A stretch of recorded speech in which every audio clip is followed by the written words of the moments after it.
Hi friend, आप लोग कैसे हैं। ये दिख रहा है इंसान को।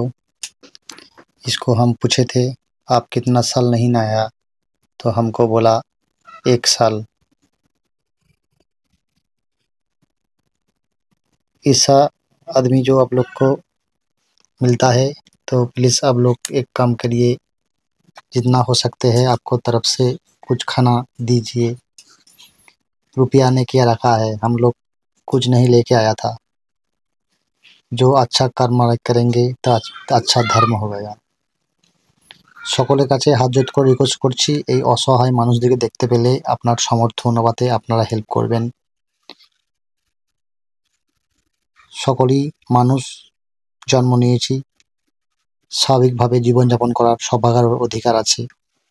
ইনাকে আমি জিজ্ঞাসা করলাম আপনি কতদিন স্নান করেননি, উনি বললেন 1 বছর থেকে 1.5 বছর। আমার সামর্থ্য অনুপাতে আমি যতটা পারি মানুষের সেবায় থাকি এবং ঈশ্বরের কাছে এটাই প্রার্থনা করি যে এনারাও কোনো পরিবারের ছেলে এবং কারো সন্তান, কারো পিতা, কারো হাজবেন্ড। এনাকে নাম জিজ্ঞাসা করলাম, ইনি নাম বলতে পারলেন না কোথায়। হ্যাঁ, একটা জিনিস বুঝতে পারলাম কথা শুনে, ইনি একজন বিহারি। এনাকে প্রথম বললাম চলুন আপনাকে চান করিয়ে দিই, চুল দাড়ি কেটে পরিষ্কার পরিচ্ছন্ন করে দেবো। উনি বলছেন না আমি যাব না। আমি বললাম কেন যাবেন না আপনি? উনি বললেন না, আমাকে কোনো লোক দেখতে পেলে, কিছু কিছু লোক আছে আমাকে টানা হেজড়া করে এবং জামা প্যান্ট খুলে উলঙ্গ করে দেয়। আমি বললাম না, আমরা এরকম মানুষ না। আমি কিছুমতেই রাজি হচ্ছিল না এবং আমার মোবাইলের মধ্যে কিছু ভিডিও ছিল, ইনাকে দেখালাম, তারপরে ইনি রাজি হলেন। আর ইনাকে যা বুঝতে পারলাম কথাবার্তার মধ্যে, ইনি খুব ভালো কথাবার্তা বলেন, খুব সুন্দর। এবং ইনাকে যখন বললাম ভদ্রভাবে ঠান্ডা মানুষের মতন চুপ করে বসে রইলেন এবং ইনাকে চুল দাড়ি কাটানো হলো এবং স্নান করাবো। আমার সঙ্গে ছিল এক ভাগ্নে, আমার খুব ভালো ভাগ্নে। বললাম দেখার সঙ্গে সঙ্গে হলো।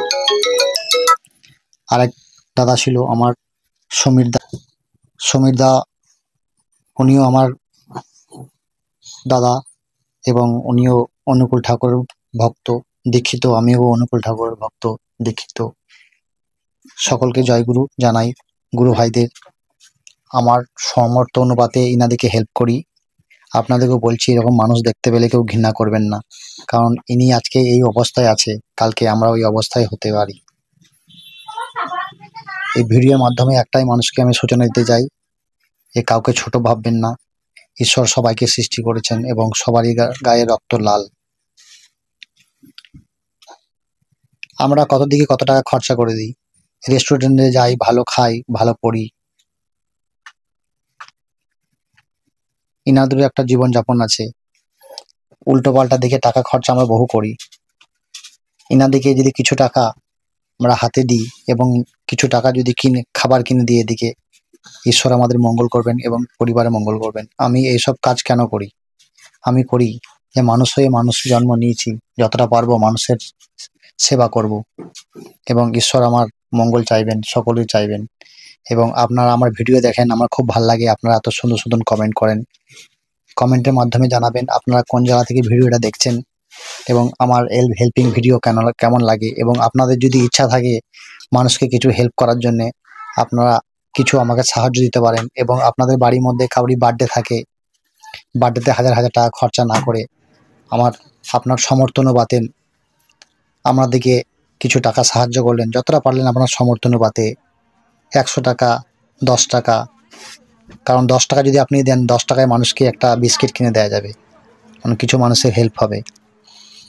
আপনার যদি ইচ্ছা থাকে আপনাদের বার্থডে, কোনো পিতামাতার বার্থডে, মৃত্যুবার্ষিকী, সেই অ্যানিভার্সারি, যতটা পারবেন সমর্থ অনুপাতে আপনারা হেল্প করবেন, খুব ভাল লাগবে এবং আমার ভাল লাগে। একটাই আপনাদের কাছে অনুরোধ, এবং আপনারা আমার ভিডিও দেখবেন, লাইক কমেন্ট শেয়ার করবেন, কারণ অন্যজনের কাছে দেখার সুযোগ করে দেবেন ভিডিওটা।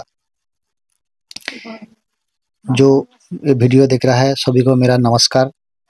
कोई आपको ये वीडियो देख के जो कुछ इंसान को हेल्प करना चाहिए, आपको जो मन से आता है, तो प्लीज़ आप लोग कमेंट के थ्रू ये बताइए। आपको घर में कोई बच्चा का, कोई का बर्थडे है, कोई हेल्प चाहिए, हेल्प करना चाहते हैं, तो हम लोग को कमेंट के माध्यम में कुछ रुपया दे सकते हैं, कोई कपड़ा दे सकते हैं।